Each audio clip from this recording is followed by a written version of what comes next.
Halo pemirsa, apa kabar? Senang sekali saya Astia Dika bisa kembali menemani Anda di program talk show yang syarat informasi inspiratif, apalagi kalau bukan bincang sehati.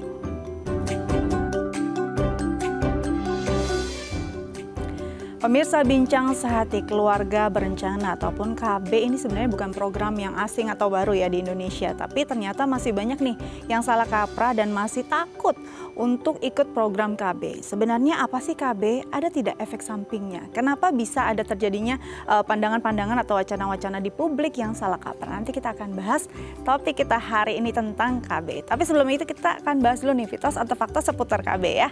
Oke, yang pertama adalah pil KB bikin gemuk.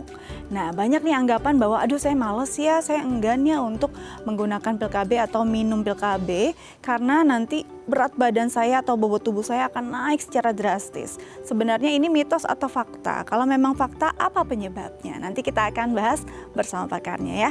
Oke, selanjutnya adalah pil KB membuat haid tidak teratur. Katanya nih ada yang beranggapan juga bahwa pil KB kan katanya akan membuat rahim kering, akhirnya haidnya tidak teratur. Ini mitos atau fakta? Atau justru pil KB bisa berdampak sebaliknya, membuat haid kita justru lebih teratur. Nanti kita akan bahas bersama pakarnya ya. Oke, selanjutnya adalah pil KB menyebabkan jerawat di wajah. Nah, ini juga yang kadang-kadang membuat perempuan takut untuk mengonsumsi pil KB. Katanya nanti wajah saya jadi banyak jerawatnya, kondisi kulit saya akan berubah drastis karena hormonnya jadi nggak stabil. Nah, sebenarnya benar atau enggak? Nanti kita akan bahas juga nih bersama pakarnya ya. Oke, yang selanjutnya pil KB menyebabkan tidak subur. Tadi saya sempat sudah menyinggung nih, banyak yang beranggapan bahwa pil KB katanya akan membuat kering rahim, kering kandungan. Sebenarnya konsep kering kandungan tuh ada nggak sih di dalam kata-kata medis atau ini medis gitu ya. Nah, sebenarnya ini akan kita bahas juga karena masih banyak orang yang meyakini bahwa pil KB akan membuat seseorang tidak subur dan akan sulit memiliki keturunan. Oke, selanjutnya pil KB bisa menyebabkan kanker. Wow, ini menyeramkan sekali ya kalau memang faktanya seperti itu. Tapi nanti kita akan bahas juga bersama pakarnya. Apa benar pil KB bisa menyebabkan kanker? Apa penyebabnya? Bagaimana cara mengonsumsinya yang bisa berdampak sampai menjadi ada masalah atau gangguan serius pada rahim kita? Oke, nanti kita akan bahas. Namun kita harus jeda terlebih dahulu. Tetap bersama kami di Bincang Sehati.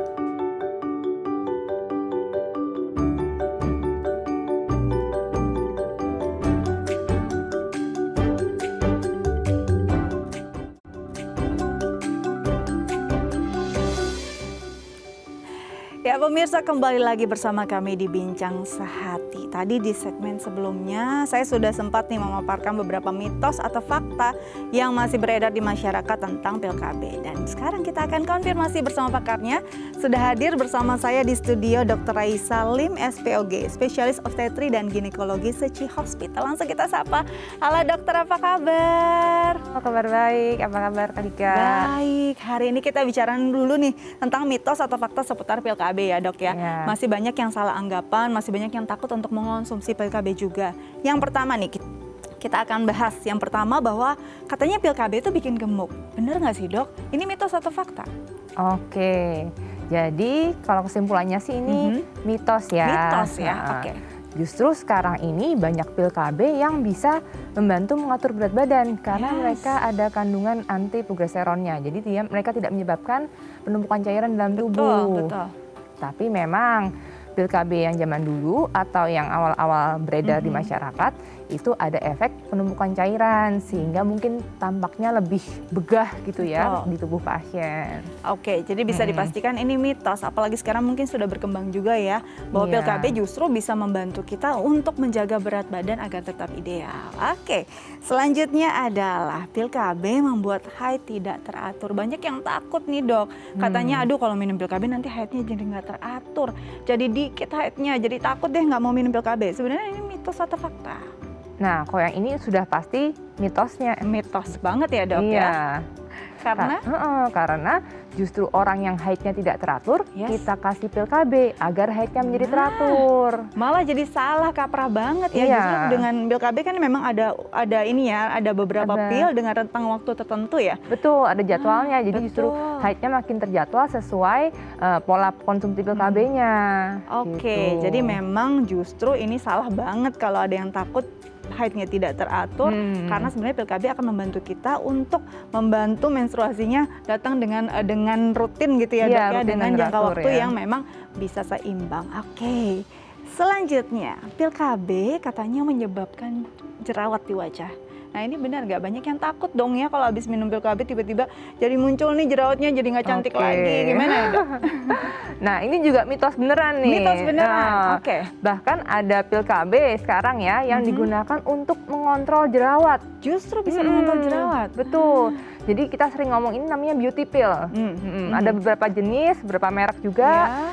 Itu selain mengontrol tadi haidnya biar teratur, dia menekan hormon-hormon yang sering bikin jerawat. Oke. Jadi kok tubuh kita kebanyakan hormon namanya androgen, itu kan bikin rambut rontok, Ya, jerawat muncul. betul. Nah, beberapa jenis pil KB ini bisa menekan hormon tersebut sehingga kulitnya lebih bagus, jadi glowing justruan. Jadi glowing. Nah ini yang jadi idaman semua perempuan justru ya. Jadi jangan Iya, takut betul. ya. Kalau memang ada masalah kan kadang-kadang kita bingung ya, jerawat kita kok kayaknya udah dengan obat ini A, B, C, D nggak sembuh juga.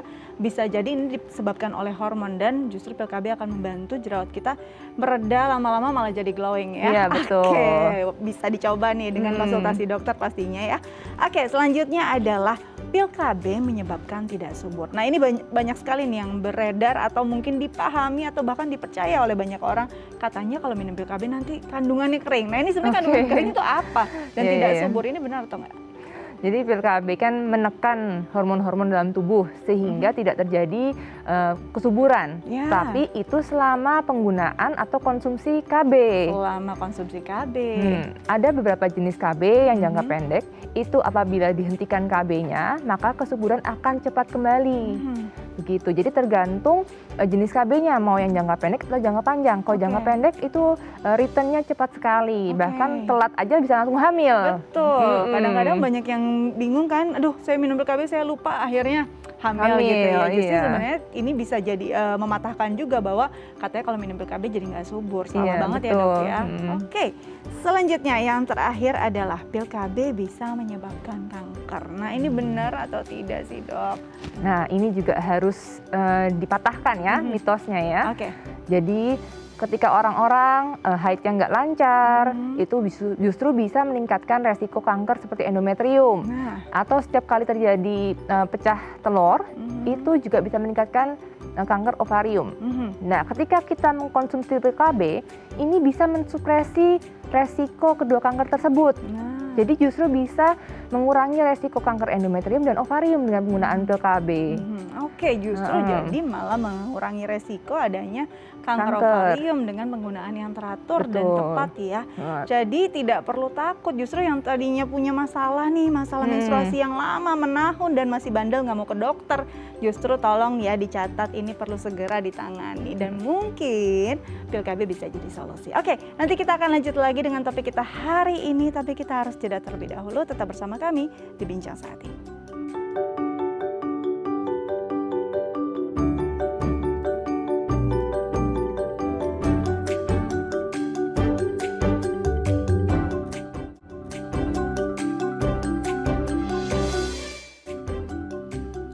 Baik pemirsa Bincang Sehati, kembali lagi bersama kami di Bincang Sehati dan kali ini kita akan membahas topik kita tentang KB. Nah sebelum itu mungkin pemirsa di rumah yang masih punya atau punya pertanyaan terkait tema kita hari ini bisa menelpon kami loh di 0212903244 atau DM ke Instagram kami di @daifamily. Oke, kita masih bersama dengan dokter kita, Dr. Raisa. Dok, kita bicara tentang KB, semua seputar KB. Nah sebelum itu, sebenarnya KB ini kan bukan hal yang baru ya. Program yang sebenarnya sudah dicanangkan lama, tapi masih banyak yang enggan dan mungkin banyak juga yang salah kaprah dan takut untuk melakukan program KB. Kalau bicara tentang KB yang saat ini, sudah tingkat keamanannya sejauh mana sih, Dok? Oke, jadi KB sekarang tuh sudah sangat advance ya, jenisnya juga beragam dan tentu semua itu cukup aman selama dikerjakan atau diberikan oleh tenaga kesehatan yang terlatih. Jadi nggak boleh asal pakai karena pasti ada resiko dan juga ada keuntungan dari setiap terapi. Begitu. Nah, Dok, kalau bicara jenisnya, jenis KB yang sekarang ada apa saja? Nah, jenis KB itu tergantung dari target kita KB apa. apakah mau permanen, Oke. jadi tidak mau punya anak permanen, atau mau jangka panjang, jadi saya menunda kehamilan 3-5 tahun, Ya. atau yang darurat. Begitu. Jadi Mhm. berdasarkan jenisnya ada tadi permanen, jangka panjang atau jangka pendek dan darurat. Jadi ada 4 ya. Oke. Kalau yang permanen itu kan ada seperti steril. Steril. Steril itu bisa buat wanita dan bisa buat laki-laki juga. Dua-duanya ya. Jadi misalnya, aduh kasihan istrinya udah operasi berkali-kali, jangan deh suaminya aja yang steril. Boleh Boleh. banget ya. Ini sangat-sangat bisa membantu sang istri juga ya. Iya betul. Oke. Kalau yang permanen berarti hanya steril. Betul, hanya steril. Baik perempuan ataupun laki-laki. Iya. Selanjutnya untuk jangka panjang ada apa aja, Dok? Nah, kalau jangka panjang itu dibagi menjadi hormonal atau non hormonal. Oke. Kalau yang hormonal itu ada implan, jadi nanti kita akan kayak dikasih plastik susuk, mungkin orang dulu bilangnya ditanam di lengan, Oke. itu bisa bertahan selama 3-5 tahun. Lalu selanjutnya yang non hormonal itu ada yang namanya spiral. Nah, spiral itu adalah sebenarnya plastik, cuma dililit oleh tembaga, kaper. Nah, itu akan diinsersi dalam rahim, bisa dilakukan saat kapan? Bisa saat persalinan, atau saat nifas, atau kapanpun sebaiknya sih dipasang saat haid ya. Karena lebih terbuka Lebih ya. nyaman ya, lebih terbuka nyaman mulut ya. rahimnya. Nah, Baik. itu bisa bertahan juga tergantung ada yang 5 tahun, ada yang 8 tahun atau lebih. Oke, ini untuk jangka panjang Betul, ya. dan juga ada juga jangka panjang yang double. Jadi spiral itu ada spiral yang mengandung hormon. Oke. Nah, ini itu yang beredar di pasaran sekarang namanya Mirena. Mirena. Mirena ini biasanya kita kasih kalau orang-orang mengalami haidnya nyeri sekali, terus terganggu panjang misalnya banjir, terus itu kita bisa kasih Mirena ini. Oke. Gitu. Berarti itu. Nah, kalau untuk yang darurat ini apa? Oh ya, tadi yang berarti jangka pendek dulu Jangka aja ya. pendek dulu. Jangka pendek. Jangka pendek tuh sama, ada hormonal, ada non hormonal. Oke. Jadi kalau yang hormonal kan kita tahu ada pil KB, ada KB suntik ya. Terus kalau pil KB pun ada yang satu jenis KB, ada satu jenis hormon, progesteron only, Ya. misalnya buat ibu menyusui, Ya. atau yang double, yang kombinasi. Kombinasi ini dengan estrogen dan progesteron. Oke. Jenisnya tuh banyak banget ya, sekarang tuh Betul. 5 merek tuh banyak banget gitu. Betul. Terus ada juga yang suntik. Suntik pun ada yang estrogen dan progesteron kombinasi, ada juga yang progesteron only. Nah, kalau untuk ibu-ibu menyusui itu disarankan pakai yang progesteron only. Oke. Jadi yang satu saja tidak Yang satu aja, nggak kombinasi. double, biar nggak mengganggu produksi. Nah, Terus, kalau yang darurat? oh ya, ada satu yang tadi belum, Ada satu yang lagi? non hormonal, Waduh, non hormonal masih yang jangka belum hormonal pendek. ya, jangka Yaitu pendek. itu ya. Mau yang darurat aja nih ya. Pertanyaannya kayaknya ini Iya, penting yang itu. maksa ya. Oke, apa tuh, Dok? Yang ini, yang non hormonal jangka pendek itu kondom sih, itu lumayan kita kenal ya. Iya. Kondom kan jenisnya macam-macam juga, Betul. ada yang mengandung spermisida, jadi pembunuh sperma, ada yang tanpa spermisida juga bisa. Gitu. Oke, baik. Nah, Jadi sekarang itu baru dia. yang darurat. Baru nih yang darurat. Ini saya pertanyaan dari teman saya, kayaknya dia perlu ya. Iya, Apa tuh, Dok? Jadi kalau yang darurat itu sebenarnya isinya progesteron dosis tinggi. Itu bisa digunakan tergantung mereknya, tapi kok yang di Indonesia tersedia itu digunakan segera saat berhubungan sampai 72 jam. Itu cukup efektif. Bisa diminum sekali, bisa 2 kali, tapi dosisnya lebih rendah. Atau juga yang misalnya tadi yang hormonal darurat ya. Betul. Kalau yang darurat tapi tidak hormonal itu kita bisa pasang IUD. IUD. Jadi spiral atau intrauterine device yang kita bisa pasang untuk KB non hormonal jangka panjang, Ya. bisa kita insersi dalam waktu kurang dari 1 minggu setelah berhubungan, itu Ya. efektif mencegah kehamilan juga. Oke, jadi memang macam dan jenisnya macam-macam sekali ya, Dok. Betul. Ya. Dan ini memang perlu sekali untuk berkonsultasi nggak sih sebelumnya? Jangan, apakah sebenarnya setiap orang kalau ada yang bilang mungkin cocok-cocokan, kayaknya saya spiral tapi kok saya kebobolan terus. Ada yang, ya kan ada juga misalnya kayak gitu. Apakah sebenarnya memang ada jenis-jenis orang tertentu yang memang cocoknya dengan jenis KB tertentu? Iya, tepat sekali. Jadi emang sebaiknya setidaknya sebelum pemilihan KB itu konsultasi terlebih dahulu biar kita tahu mau KB yang seperti apa nih yang dicari. Oke. Setelah itu kalau sudah temu ya saya cocok KB A, silahkan maintenance-nya mau beli sendiri atau ke tempat lain, nggak apa-apa begitu. Oke. Nah, apa sih yang menyebabkan seseorang akhirnya tidak istilahnya intoleran dengan KB yang dia gunakan? Jadi semua KB itu ada kontraindikasi dan indikasinya. Misalnya orang-orang tadi, kalau kita bahas yang hormonal dulu mungkin ya. Betul. Kalau tadi kan sebenarnya pasien dengan resiko kanker, tapi kok endometrium dan ovarium itu bisa justru direndahkan resikonya dengan penggunaan pil KB. Betul. Tapi orang-orang dengan riwayat kanker payudara atau turunan keluarga dengan kanker payudara itu kan ada jenis kanker payudara yang respon terhadap hormon progesteron dan estrogennya itu tinggi. Nah, pasien-pasien tersebut tidak disarankan menerima KB dengan kandungan hormon. Oke, berarti untuk yang mereka yang memang intoleran dengan hormon-hormon tadi, dengan hormon yang terlalu mungkin hormon yang ditambahkan secara tidak alami kan dengan pil KB ya gitu ya dok ya.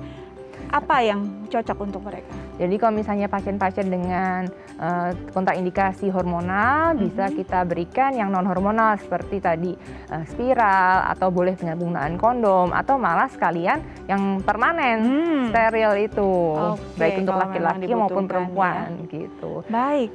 Nah dok, kalau bicara tentang KB sendiri kan sekarang masih banyak yang takut nih dok karena banyak sekali mungkin yang paling mudah deh orang takut gemuk ya kan. Kenapa sih minum pil KB atau memang KB macam-macam ya ini jadi gemuk? Oke. Jadi dulu awalnya waktu belum berkembang nih, pil KB itu adanya yang pil KB atau KB suntik tuh hormon progesteronnya bisa menyebabkan retensi cairan. Memang itu sifatnya. Jadi menyimpan justru ya. Jadi bengkak badannya jadi ya. Bengkak, yang udah gemuk tambah lebar gitu. Iya serem ya. Tapi yang baru-baru ini itu hormon progesteronnya udah bervariasi sekali. Itu ada yang mencegah penumpukan cairan.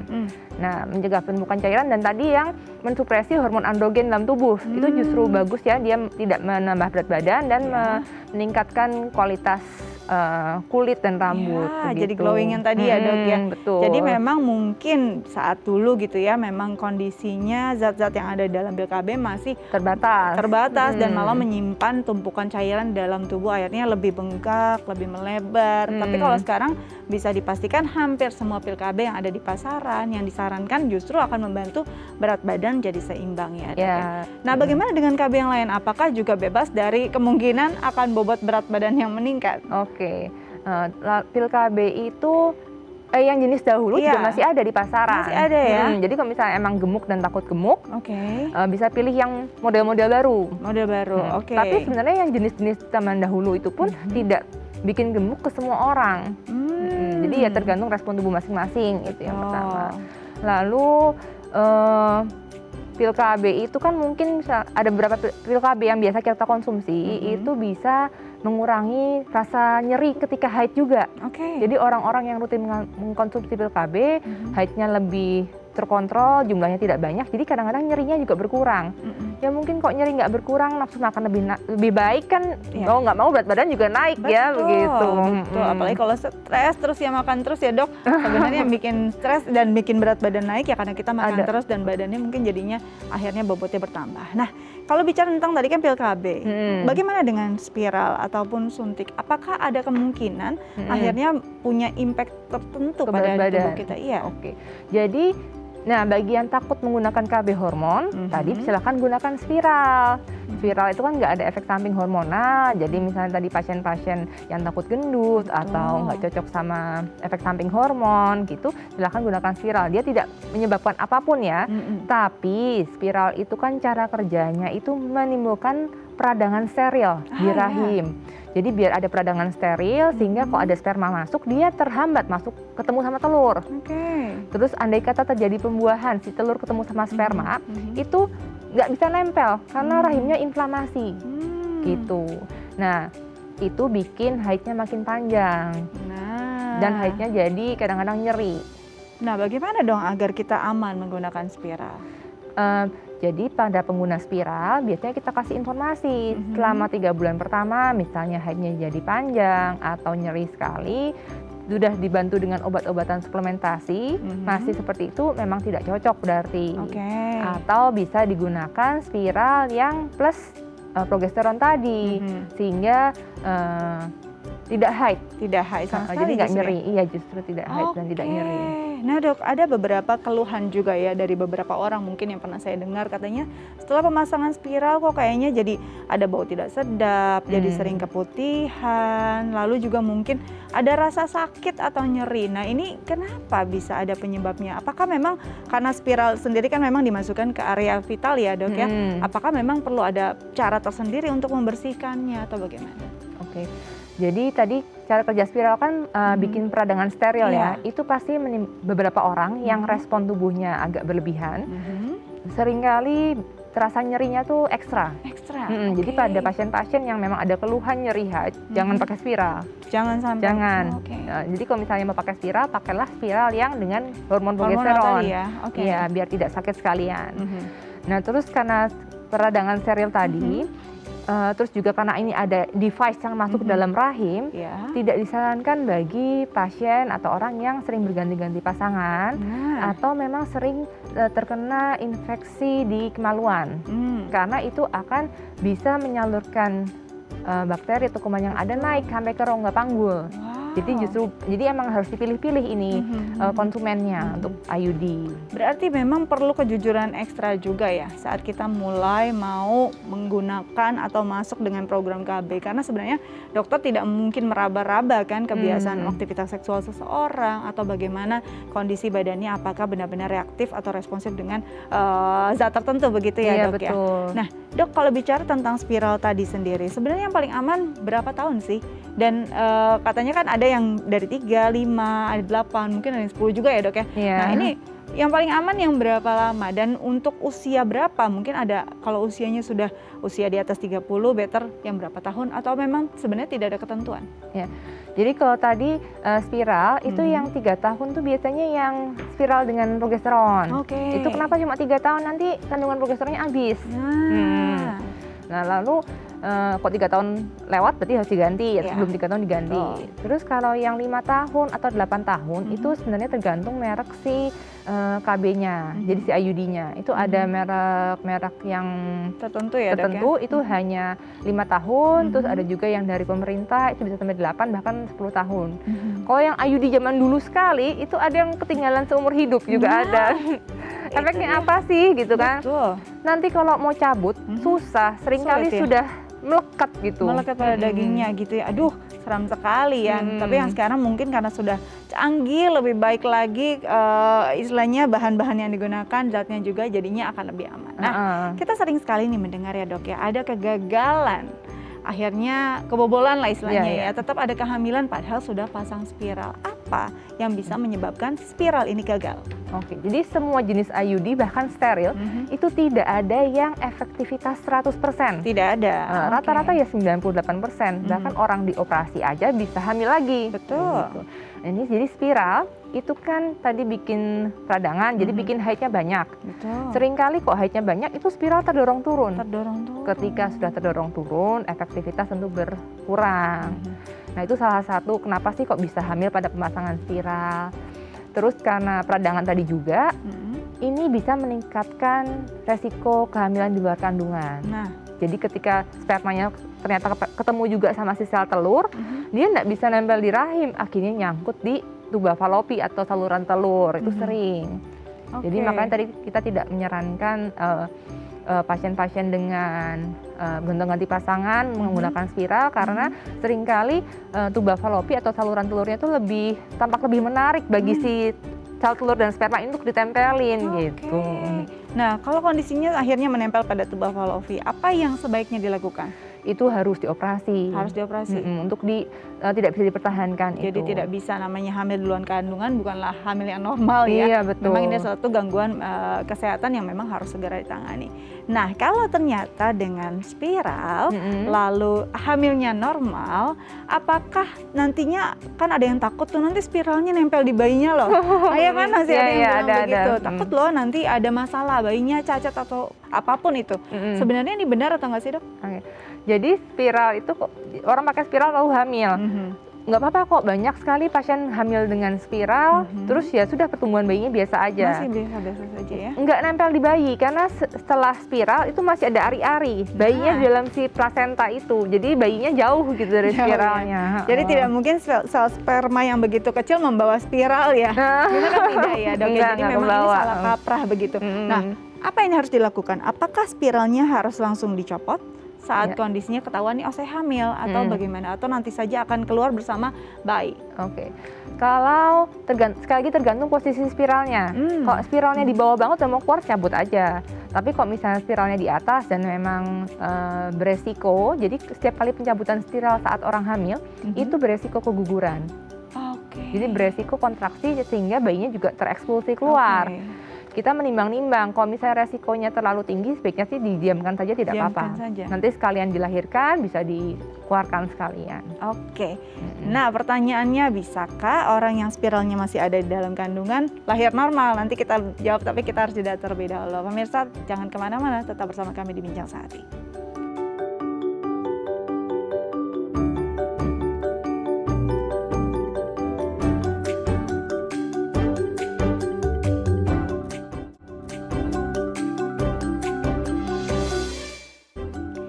Baik pemirsa, kembali lagi bersama kami di Bincang Sehati, masih membahas tentang keluarga berencana atau KB. Nah, mungkin pemirsa punya pertanyaan terkait tema kita hari ini, bisa menelpon kami di 021 290 32644 atau DM ke Instagram kami di @ifamily.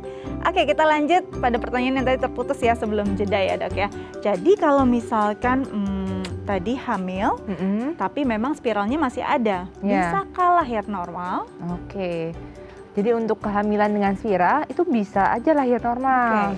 Tergantung ya sekali lagi jadi indikasi sesar itu bukan karena spiral, jadi indikasi si kehamilan sendiri. Jadi bisa lahir normal. Berarti spiralnya dulu yang dikeluarkan, setelah itu kontraksinya akan berjalan secara normal begitu ya? Enggak, jadi nanti spiralnya akan ikut aja gitu. Jadi spiralnya ya udah anggap aja itu tambahan gitu. Tidak usah diperhatikan. Dan ini tidak akan menghalangi sama sekali dan atau yang tadi menempel pada bayi atau apapun tidak sama sekali ya. Jadi jangan khawatir. Oke, baik. Nah, tadi kita bicara bahwa spiral juga bisa jadi gagal. Ini karena human error. Nah, yang sering juga jadi human error PKB nih, karena kan sebenarnya cara minumnya ada cara tersendiri juga ya dok ya? Iya betul. Dan katanya kalau lupa sekali minum bisa langsung hamil. Nah, ini bisa dijelaskan nggak cara minumnya seperti apa dan bagaimana kalau kelupaan?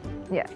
Jadi namanya pil KB itu kan zat ya, hormon tambahan dari luar. Itu ada masa hidup hormon, jadi ada half life-nya. Rata-rata kalau progesteron saja itu hanya 12 sampai 36 jam. Ya. Jadi kalau misalnya estrogen saja itu juga kurang lebih sampai 36 jam. Jadi misalnya sudah dikonsumsi hari ini, lalu terdegradasi oleh tubuh, ya nanti dia besok efeknya udah hilang. Gitu. Jadi memang kalau progesteron only pill atau progesteron saja, itu harus penggunaannya jamnya sesuai. Misalnya hari ini jam pagi, jam 8, ya kok bisa besok jam 8 juga. Kok telat mungkin 1-2 jam masih oke. Tapi jangan hari ini minum pagi, besok malam. Itu nanti udah habis yang pertama efeknya. Betul. Terus jadi si hormon progesteron tadi kan menekan hormon lain di tubuh yang bisa mengganggu kesuburan tadi, jadi biar nggak matang telurnya gitu ya. Jadi nanti efek penekanannya hilang, akhirnya tubuh tuh memberikan respon ke otak nih, boleh dimatangin nih telurnya, boleh subur nih gitu. Jadi itu sebabnya kenapa harus rutin ya kalau tadi progesteron only pills.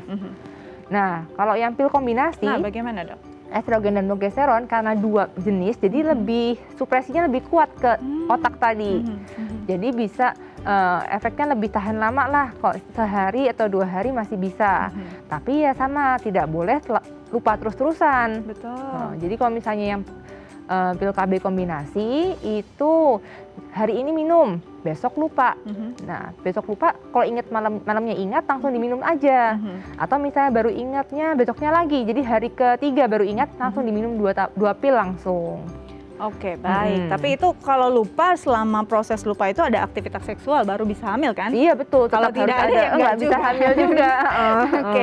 Nah, Dok, bicara tentang tadi kan sebenarnya ada jamnya 12 sampai 36 jam. Ini berbeda-beda ya setiap orang. Berarti itu yang membuat memang harus diminum di jam yang sama. Akhirnya kan kalau jam yang sama otomatis kita akan 24 jam rentangnya begitu ya. Betul. Nah, bagaimana kalau misalkan lupa satu hari? Apakah kan ada yang bilang bisa nih langsung minum besoknya atau hari ini ternyata kemarin saya lupa, saya minum langsung 2. Apakah diperbolehkan dan bagaimana kondisinya? Oke, jadi kalau misalnya yang progesteron, ini kita bahas yang progesteron saja ya.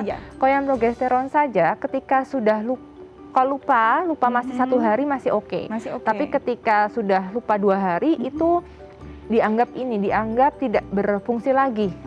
Jadi sebaiknya udah pakai KB lain. Jadi mungkin harus ditambahkan, tetap dilanjutkan minum pil KB-nya nggak tetap dilanjutkan, tapi dianggap turun efektivitasnya, jadi sebaiknya menggunakan kondom atau metode kontrasepsi tambahan lain. Akan masuk lagi ke arah normal setelah beberapa hari? Kalau setelah 1 minggu paling nggak, 1 minggu rutin. Nah, kalau misalnya yang pil KB kombinasi itu setelah 2 hari lupa masih boleh, 3 hari lupa itu udah kontroversial. Ada orang yang bilang sudah tidak efektif, atau ada yang bilang masih efektif tapi berkurang. Tetap kita sarankan 3 hari lupa tambah metode kontrasepsi lain seperti kondom. Baik, jadi memang tergantung juga nih kondisi tubuh kita. Sebaiknya memang difungsikan atau digunakan sesuai jamnya, sesuai aturan agar efektivitasnya juga bisa optimal. Oke, ini ada pertanyaan lewat DM Instagram ya dok ya. Pertanyaannya, dok, saya pakai KB IUD. Seminggu lalu saya kontraksi dan mengeluarkan keputihan agak banyak. Sekarang keputihan sudah seminggu tapi malah keluar lendir campuran darah. Padahal ini di luar siklus haid dan saya sedang tidak hamil. Itu kenapa ya dok? Iya. Jadi ketika dipasang IUD, tadi kita harus ingat cara kerja IUD itu peradangan steril. Seringkali efek samping pertama yang dirasakan pasien adalah flek. Nah, flek ini terjadi di luar siklus haid yang biasanya. Apa yang kita lakukan? Biasanya kita kasih penghenti perdarahan. Nah, terus dok, sampai kapan kita boleh mengkonsumsi? Ada beberapa opini, tapi biasanya kita berikan batasan waktu sampai 3 bulan. Ketika 3 bulan penggunaan IUD dengan penambahan anti perdarahan masih terus-terusan flek, berarti memang tidak cocok dengan IUD. Itu diberikan opsi silakan diganti atau diberikan IUD dengan hormon. Baik, jadi kalau memang sudah ada tanda-tanda, sudah ditangani, sudah ada gejala yang tidak nyaman, kalau sudah berlarut-larut, sebaiknya mungkin memang tidak cocok dengan jenis tersebut dan diganti saja. Nah, kalau kita bicara tentang pasca kehamilan, pasca melahirkan, ini kan pasti tidak mau juga ya cepat-cepat punya momongan lagi. Nah, tapi kan ada yang bilang ada KB alami dengan menyusui kan katanya tidak akan hamil juga dalam jangka waktu tertentu. Tapi ternyata masih banyak juga nih yang tiba-tiba hamil begitu ya. Sebenarnya jangka waktu kapan sih yang paling baik setelah melahirkan kita mulai pasang alat KB begitu ya? Dan ini akan memengaruhi nggak, kan ada yang takut juga nih nanti ASI-nya berkurang loh setelah KB. Nah, gimana dok? Nah, KB tadi kan bermacam-macam ya. Yang tadi saya lupa sebutkan ini KB alami yang menyusui juga. Jadi ibu melahirkan yang mau KB dengan cara menyusui itu ada syaratnya. Yang pertama harus masih ASI eksklusif. ASI eksklusif itu artinya bayi tidak menerima tambahan makanan apapun dari luar. Jadi masih susu aja. Berarti sekitar 6 bulan lah. Ya, tapi kalau misalnya di usia 5-6 bulan bayinya udah mulai minum makan buah gitu, atau makanan pendamping lain, berarti udah nggak boleh. Udah nggak boleh. Terus yang kedua adalah menyusuinya harus kalau direct breastfeeding dan 3 jam sekali, jadi 8 kali sehari. Jadi misalnya, dok saya pompa kok tapi jam 6 terus jam 12, nah udah nggak 3 jam sekali, udah batal tuh efek KB-nya. Jadi itu udah nggak bisa bilang saya masih ini kok KB alami pakai menyusui kok hamil lah. Karena berapa jam sekali menyusuinya gitu. Itu dia. Berbeda nih ya kondisi tubuh kita saat kita aktif menyusui dengan ketentuan tertentu dengan kita yang mungkin ternyata anak kita sudah pakai sufor ataupun memang sudah makan, ASI-nya sudah tidak memproduksi sebanyak itu, akhirnya tidak ada lagi hormon yang membuat kita akhirnya KB alami. Kan KB kadang juga alami. ada yang bilang, orang saya belum haid juga kok pasca melahirkan. Hmm. Artinya kan harusnya masih alami dong KB-nya. Nah ini ternyata tidak juga ya dok? Tidak juga, jangan salah. Ada belum haid, tahu-tahu datang udah hamil. Ya. Heeh. Jadi belum sempat haid sudah belum hamil sempat haid lagi. sudah hamil. Jadi jangan bilang saya belum haid, saya belum subur. Enggak, jangan salah. Belum haid udah subur. Nah, gitu. itu Jadi dia. harus subur dulu baru haid. Itu Gitu. dia. Jadi kebalik jangan sampai ya. salah ya dok ya. Nah jadi apa dong dok, usia Kapan? berapa, kapan kita mulai bisa memasang alat kontrasepsi? Apakah dari masa nifas kita sudah bisa? Oke. Jadi KB setelah melahirkan itu yang paling cepat bisa kita gunakan adalah spiral. Spiral itu bisa dipasang sesaat ketika melahirkan. Jadi begitu misalnya mau SC, sesar, itu bisa kita pasang ketika dalam intraoperatif. Oh ya? Atau misalnya persalinan normal itu kita pasang ketika begitu setelah melahirkan. Jadi misalnya saat bayi lahir langsung kita masukin setelahnya, setelah plasenta lahir. Itu bisa, tapi misalnya telat 1 hari udah nggak bisa. Nanti dipasang lagi baru setelah haid ya? setelah 42 hari. Oh setelah 42 hari. Setelah nifas selesai baru kita pasang kembali spiralnya. Nah, tapi penggunaan KB IUD pasca persalinan itu memang hanya boleh dipasang oleh tenaga terlatih. Betul. Karena angka ekspulsinya tinggi. Jadi lebih gampang melorot istilahnya gitu. Yes, betul. Apalagi kalau nifas itu kan Sahinya jadi gede, jadi kecil. Yes, jadi kan betul. resiko kedorong keluarnya tuh tinggi. Dan gitu. intensitas darah yang dikeluarkan juga luar biasa banyak. Jadinya memang ini harus dengan penanganan profesional ya, agar efektivitasnya bisa berjalan baik, tidak ada inflamasi juga, tidak ada kemungkinan gagal juga begitu ya dok. Nah dok, kalau bicara tadi ganggu nggak sih saat kita apalagi nih kalau kita pakai KB hormonal, dianjurkan tidak untuk ibu hamil dan mengganggu tidak dengan banyaknya atau kuantitas ASI? Ya. Jadi kalau KB hormonal itu kita biasa mulai berikan setelah nifas selesai. Jadi setelah 42 hari kontrol aman, kita boleh mulai mengkonsumsi KB. Ya. Yang kita sarankan apabila untuk ibu menyusui adalah progesteron saja. Progesteron only pills atau KB suntik yang 3 bulan. Itu isinya hanya progesteron. Itu tidak mengganggu ASI. Tapi ketika diberikan estrogen juga atau pil kombinasi, ASI-nya bisa berkurang produksinya. Baik, nah kalau kita kan tadi bicara spiral jelas ya pada rahim begitu ya, ada peradangan steril di sana. Kalau di steril ya otomatis tidak lagi ditutup lah ya ininya. Lalu ada hormon, pabriknya. Iya, ada suntik dan juga pil KB dengan hormonal. Nah yang susuk ini saya masih bingung cara kerjanya, yang KB susuk itu seperti apa? KB susuk itu jadi dia tuh dibungkus oleh selongsong plastik luarnya. Terus hormonnya itu dikeluarkan perlahan, jadi terkontrol. Jadi tiap hari dikeluarkan. Jadi sebenarnya tetap ada hormon. Ada hormon. Jadi sebenarnya kayak cara kerjanya mungkin sama mirip IUD yang ada hormon progesteronnya yang Mirena tadi. Jadi pelan-pelan diekspresikan hormonnya. Cuma letaknya berbeda. Iya, yang satu di bawah, yang satu di tangan. Gitu. Lebih aman nggak sih dok kalau di tangan? Apakah nanti kan kita lebih sering beraktivitas otomatis di tangan ya? Apakah ada tingkat kegagalan atau justru ada kondisi-kondisi tertentu yang akhirnya membuat justru ada masalah? Nah sekali lagi yang memasangkan sebaiknya yang terlatih ya. Terlatih, betul. Jadi kalau pemasangannya terlalu dalam atau tidak tepat, seringkali bergeser. Nah, terus bahaya nggak dok kok geser? Ya nggak apa-apa, geser kan tinggal teraba kok. Jadi saya pasang pakai tangan tuh teraba, oh ini nih susuknya. Jadi kan kalau misalnya geser tinggal diambil aja di lokasi gesernya. Oh oke. Tapi ada juga kasus hilang. Hilang? Jadi biasanya kok yang masang di desa-desa nih, nggak tahu yang masang siapa, tahu-tahu dok kemarin dipasangnya 2 atau 3. Terus kok sekarang tinggal 1. Ya udah cabut aja satunya hilang nggak apa-apa. Nggak apa-apa ya? Ya sebenarnya apa-apa, tapi tidak ada efek samping yang gimana-gimana saja. Saya speechless loh saya, itu hilang satu benda di dalam tubuh. Nah ini sebenarnya nanti benda itu akan hilang dengan sendirinya di dalam tubuh setelah hormonnya habis, mungkin setelah masanya habis gitu ya, atau memang harus diambil lagi? Seharusnya sih memang diambil karena itu ada selongsongnya ya, jadi tidak akan bentuknya nggak akan berkurang, tetap aja kayak gitu. Cuma itu kan benda asing, ketika ditanamnya terlalu dalam atau gimana, dia bisa ada, jadi tubuh tuh memberikan respon dibikin kapsul. Jadi kalau misalnya lama-lama bahaya nggak?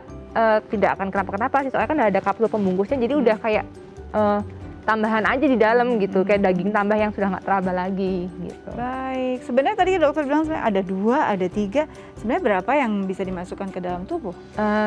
Tergantung jangka waktunya. Dulu Oke. itu ada yang produksinya 3 selongsong, ada yang 2. Oke. Jadi nggak tergantung ini aja, tergantung produsen.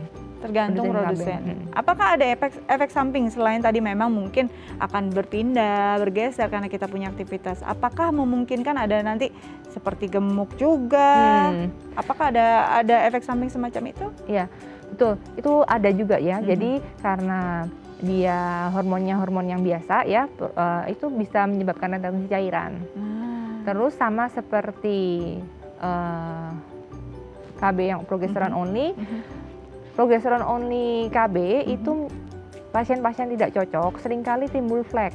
Nah, Sama juga. oke. Jadi sebenarnya memang kita perlu ya, kita perlu tahu kalau kita nggak coba juga, nggak tahu juga cocok atau tidak. Walaupun memang kita sebenarnya di awal bisa mengantisipasi dan mengetahui juga kondisi tubuh kita, aktivitas seksual kita seperti apa. Ini akan memberikan kita juga pada pilihan yang tepat untuk memilih program KB kita. Oke, selanjutnya nanti kita bahas lagi tips untuk pemirsa di rumah, tapi kita harus jeda terlebih dahulu. Tetap bersama kami di Bincang Sehati.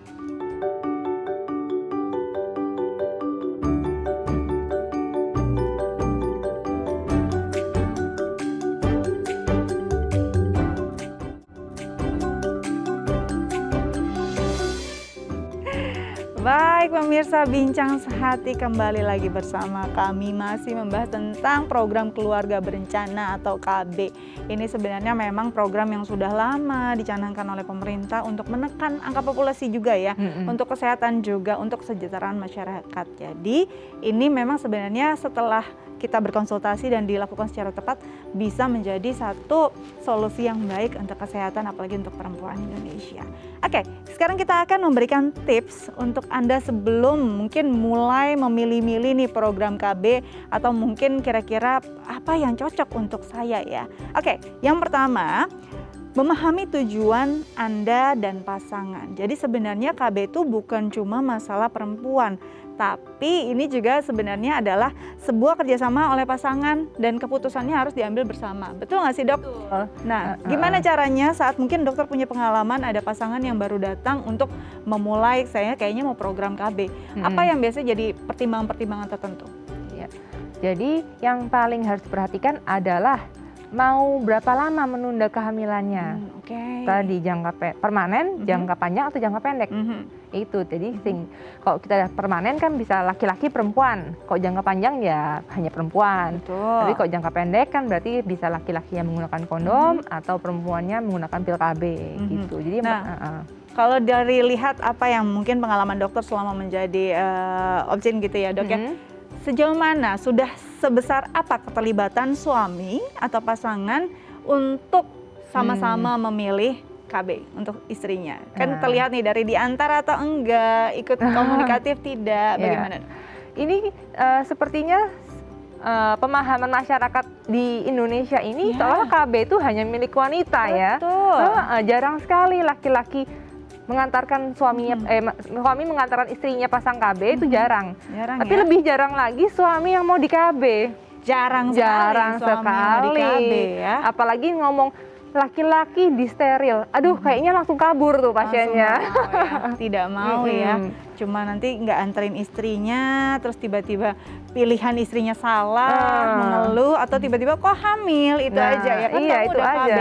Ya diantar dulu Pak istrinya ya ke dokter ya, biar sama-sama nih bisa memilih yang tepat. Oke, selanjutnya pilih yang sesuai usia Anda dan pasangan. Apakah memang usia ini juga berpengaruh dengan pilihan alat KB? Iya, jadi kalau kehamilan itu kan paling bagus tuh di usia 25 sampai 35. Ya, betul. Jadi kalau misalnya masih umur 20-an ya mungkin jangan pasang KB steril atau yang permanen tadi. Nah, misalnya mau udah 35 tahun, udah mau cepet-cepet punya anak, nah jangan pasang yang jangka panjang 3 tahun 5 tahun, mungkin pakainya yang KB jangka pendek saja. Jadi usia ini sebagai salah satu patokan juga ya, untuk memilih KB-nya menjangka panjang atau pendek gitu.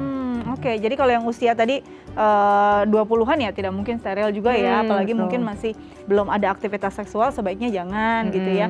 Mungkin kalau mau tadi dipilih lagi, kalau mau jangka pendek ternyata kita mau kok kita jadinya mau punya anak dalam jangka waktu yang dekat gitu ya. Ya pakai Mungkin jangka pendek. Jangka pendek, gitu. tapi kalau memang tidak ada pikiran, apalagi yang free child ya. Nah, itu boleh mungkin ya jangka panjang. Oke, selanjutnya.